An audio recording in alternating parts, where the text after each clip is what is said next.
Assalamualaikum warahmatullahi wabarakatuh. Selamat pagi anak-anak sekalian.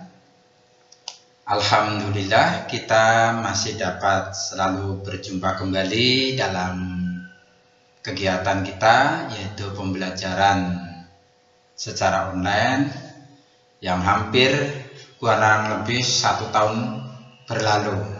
Namun kita hendaknya selalu mensyukuri atas semua situasi yang kita alami. Nah, anak-anak sekalian, pada pertemuan kali ini sebelum kita mulai, marilah kita berdoa kepada Allah Subhanahu wa Ta'ala agar selalu kita diberikan kesehatan. Berdoa mulai. Selesai. Anak-anak sekalian, seperti biasanya Bapak sering mengingatkan, khususnya kepada pribadi Bapak sendiri dan sekaligus kepada kalian semua untuk selalu menjaga kesehatan, yaitu karena masih dalam suasana pandemik COVID-19, yaitu tentang hashtag ingat pesan ibu, yaitu 3M. 1, mencuci tangan, yang kedua memakai masker, yang ketiga menjaga jarak. Ketika kita lakukan secara disiplin, maka akan terhindar dengan penularan pandemi COVID-19. Nah, anak sekalian, pada pertemuan minggu yang lalu Bapak telah menjelaskan yaitu tentang prospek karir peminatan atau jurusan SMA atau MA, yaitu yang telah Bapak jelaskan tentang kelompok peminatan matematika ilmu alam. Yang kedua yaitu kelompok peminatan ilmu sosial.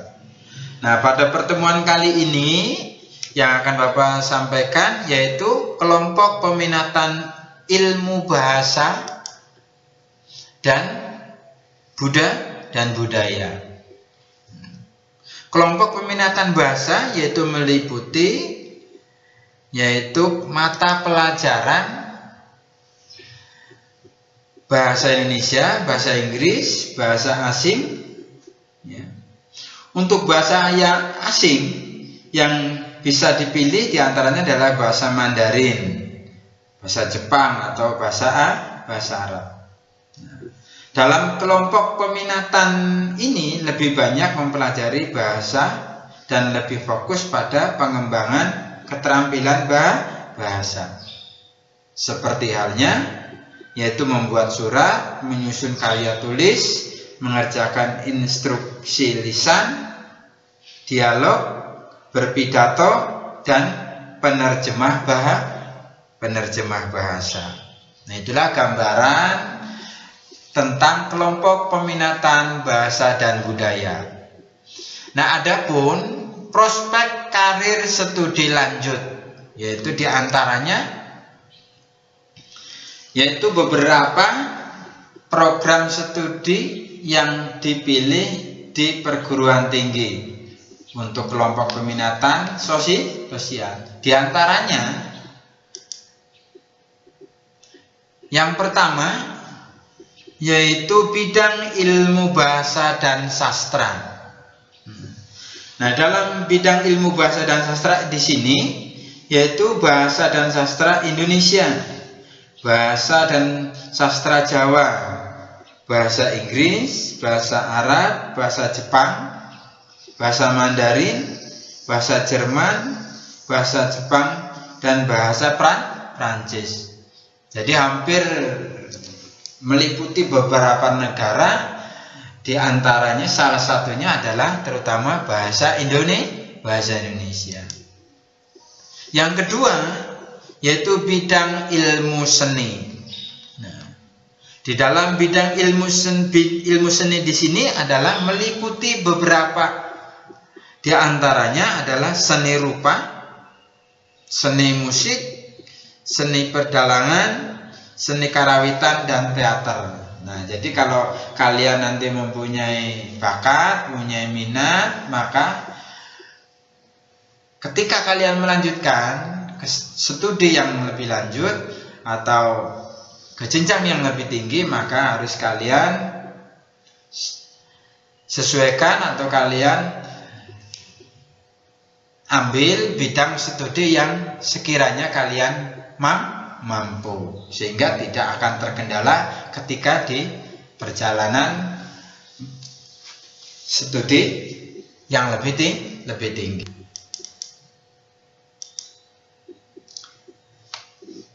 Nah, yang ketiga yaitu bidang ilmu sosial dan politik. Nah, bidang ilmu sosial dan politik di sini adalah meliputi diantaranya adalah ilmu hubungan internasional atau yang disebut sering HI. Yang kedua adalah ilmu komunikasi. Nah, itu yang mencakup tentang bidang ilmu sosial dan ilmu politik. Yang berikutnya atau yang keempat yaitu bidang ilmu hukum. Nah, ketika kalian mengambil atau minat di dalam bidang ilmu hukum yaitu mencakup dua. Yang pertama adalah hukum perdata. Yang kedua yaitu hukum pidana. Nah, jadi ada dua bidang hukum perdata dan hukum pidana.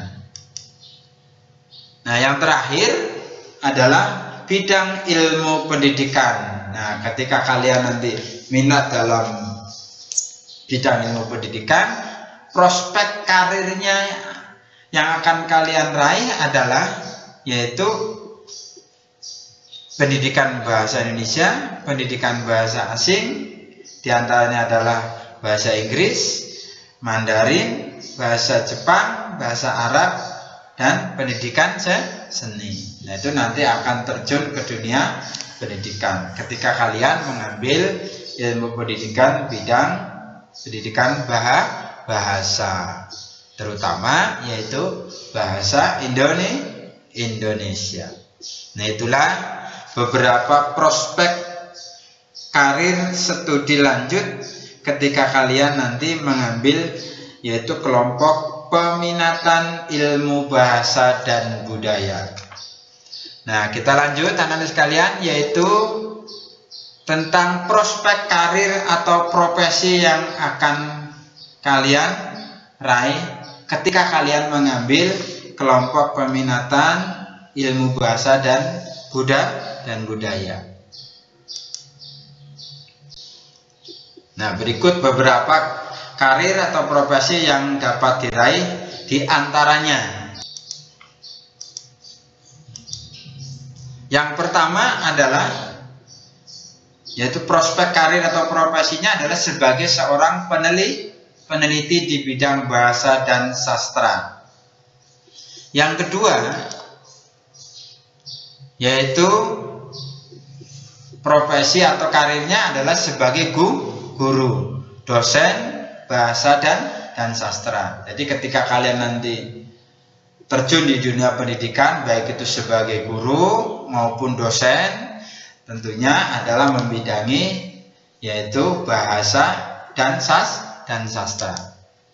Yang ketiga yaitu konsultan bahasa dan sastra. Yang keempat yaitu ahli bahasa atau penterjemah. Yang kelima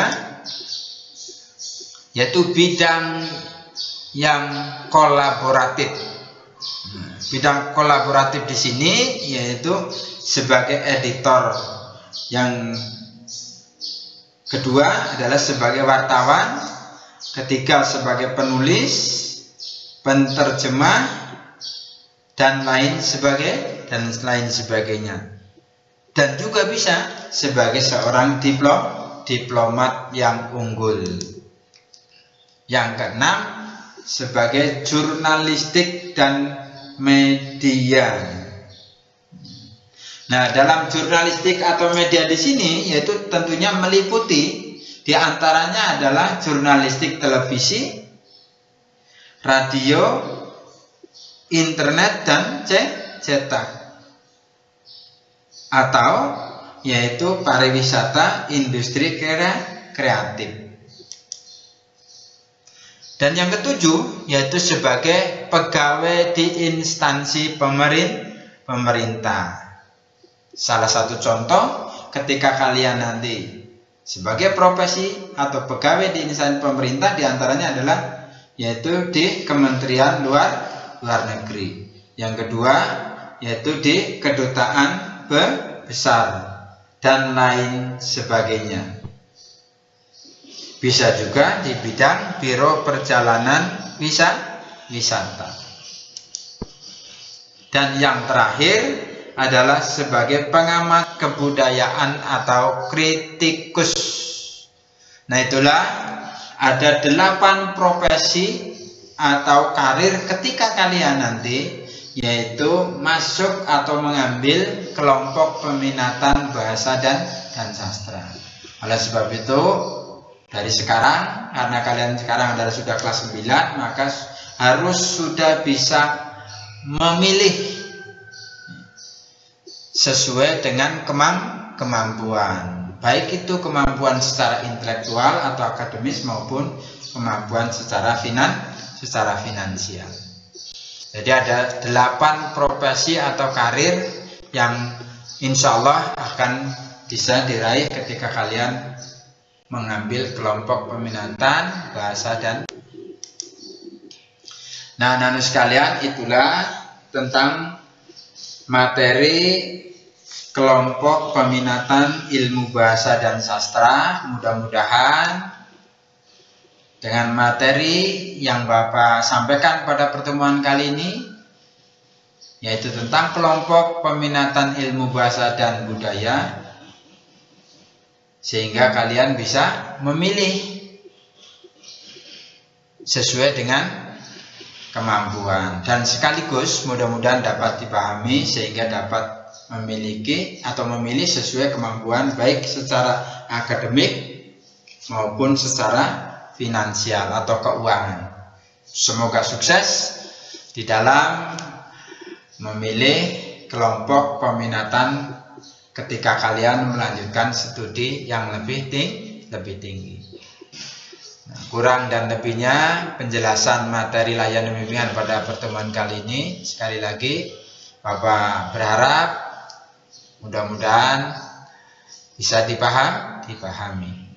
Dan sekaligus Bapak berharap kepada kalian untuk selalu menjaga kesehatan sehingga kita dapat mengikuti pembelajaran yang akan datang. Bapak akhiri pertemuan kali ini dengan mengucapkan Assalamualaikum warahmatullahi wabarakatuh.